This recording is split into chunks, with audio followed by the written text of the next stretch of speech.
Deus é essa comunhão. E a igreja aqui, quer dizer, essa comunhão. Três, e ao mesmo tempo, quer dizer, e um. Né? Uno e trino. Deus, eu o entendo primeiramente como um Deus todo amoroso.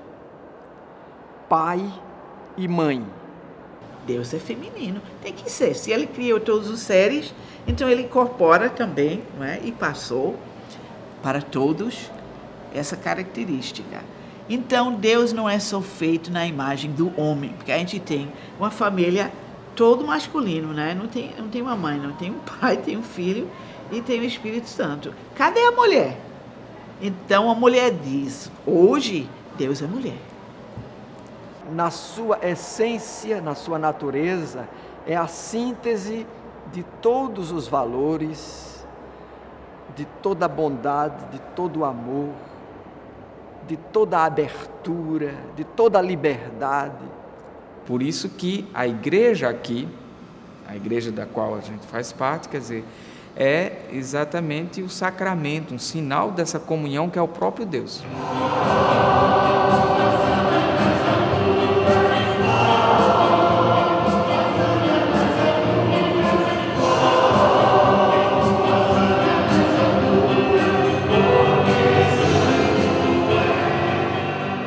O catolicismo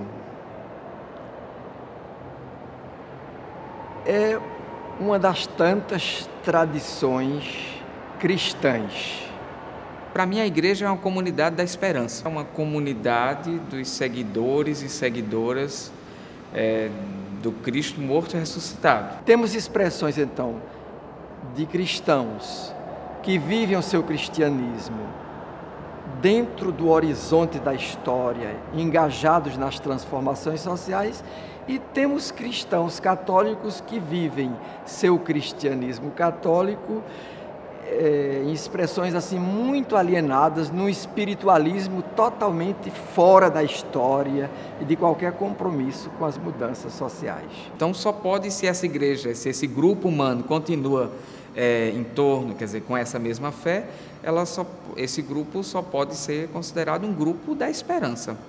Os sacramentos, por exemplo, alimentam minha esperança, não é? Quer dizer, e dizem que ela não é cega, minha esperança não é cega, na medida em que eu já vivo no hoje essas primícias, vamos dizer assim, essas maravilhas, não é, desse reino de Deus. Hoje queria ser breve, e tomou o pão em suas mãos, elevou os olhos a vós, Pai, deu graças e o partiu, e o deu a seus discípulos, dizendo: tomai todos e comei, isto é o meu corpo, que será entregue por vós.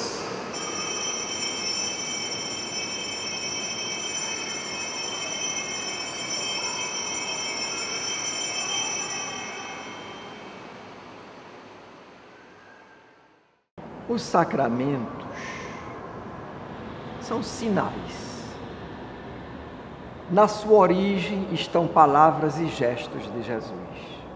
Os sacramentos nos introduzem nessa, eu chamaria, nessa atmosfera, não é, viva do infinito amor de Deus. Esses sacramentos, eles são celebrados como memoriais, quer dizer, são lembranças, mas são lembranças que para as pessoas de fé atualizam a presença de Jesus. Que Deus nos ama, toda pessoa de fé com certeza já parte disso, né? Toda pessoa que crê já parte disso. Quer dizer, que Deus nos ama, que Deus é amor, que portanto é misericórdia para conosco. Mas não basta esse saber racional, quer dizer, né? Não é apenas uma informação. Essa informação, esse conhecimento é uma sabedoria, é algo existencial que toca a existência, que portanto precisa ser não apenas conhecido, mas vivenciado, experienciado. Os cristãos, como religiosos de todas as culturas, sentem necessidade de ritos de passagem que marquem momentos importantes da sua vida, o nascer, a idade adulta, o casamento, a morte e por aí vai. Então, em função desses momentos maiores da vida, evocando gestos e palavras de Jesus, os cristãos celebram sinais, que são os sacramentos.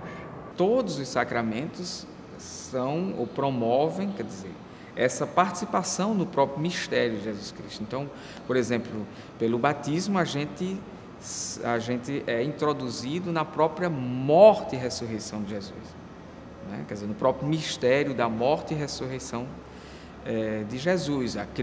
O crisma quer dizer, confirma, não é? A Eucaristia é a celebração da memória por excelência, né? Da memória, de novo, desse mistério, deste sacrifício.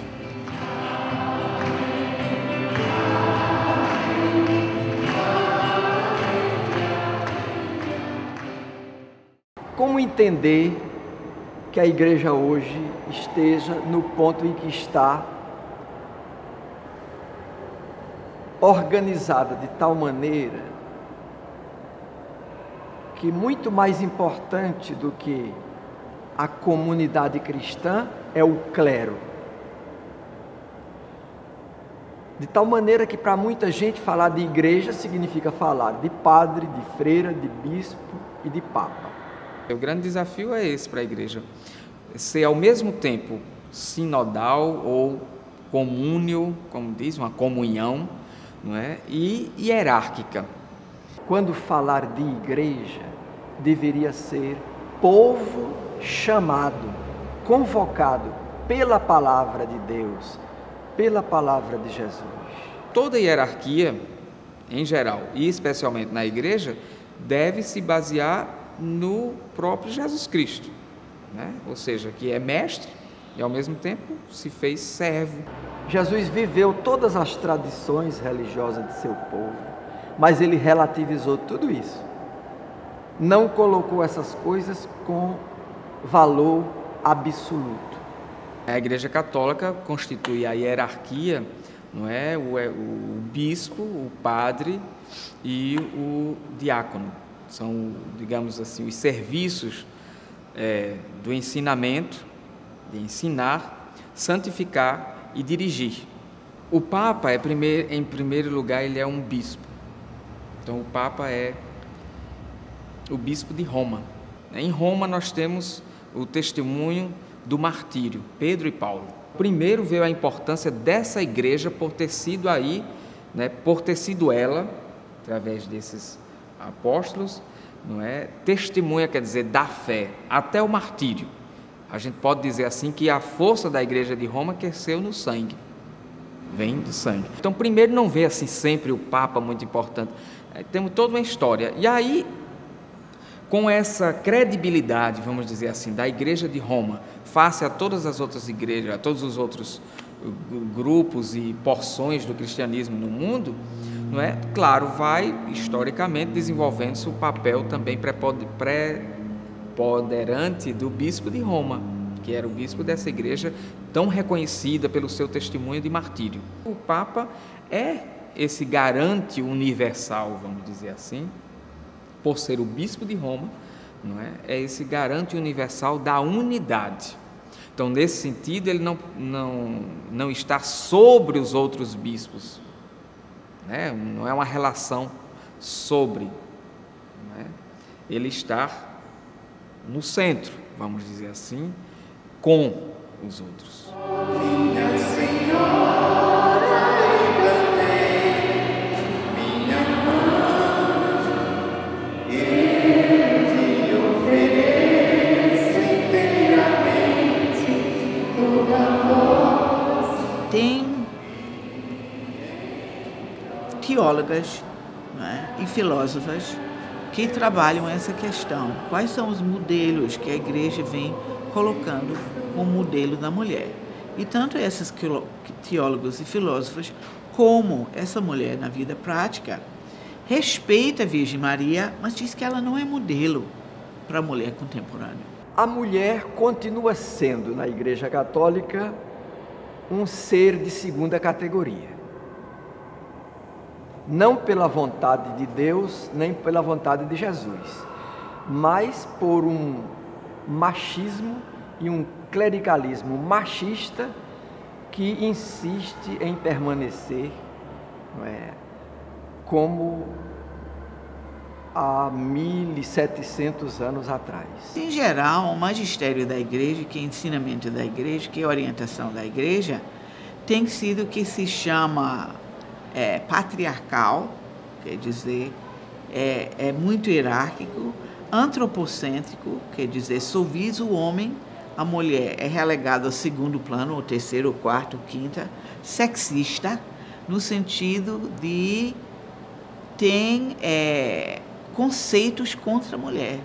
A mulher foi considerada fonte de pecado, o corpo dela é considerado pecaminoso. As mulheres deveriam participar em pé de igualdade de qualquer expressão ministerial dentro da Igreja Católica para ser a igreja do Evangelho, a igreja de Jesus, a igreja de Paulo, que disse que entre nós não existe mais grego ou judeu, homem ou mulher, escravo ou livre, porque todos somos iguais em Jesus. E eu acho que a igreja, apesar de muitos espaços que abriu, certo, desde o Vaticano II, ainda não abriu espaço suficiente.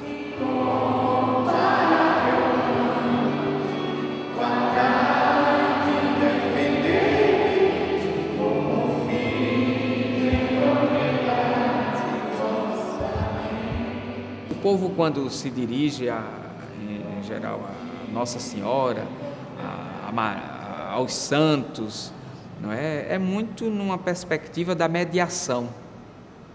Não é? Às vezes o povo se sente tão pequeno, tão esmagado, tão distante da integração social, por exemplo, e isso às vezes se reflete também numa imagem de Deus momentaneamente e aparentemente distante de si. E os santos cumprem essa tarefa pelo seu mérito, foram mártires, não é? Maria entregou-se completamente à missão de Deus, né? Oferecendo-se a si mesma para isso. Quer dizer, vejam, em todos tem um mérito, não é? Em relação a Deus, e o povo respeita e acredita e confia nisso, e os santos se revertem, né, nessas figuras mediadoras na relação com Deus.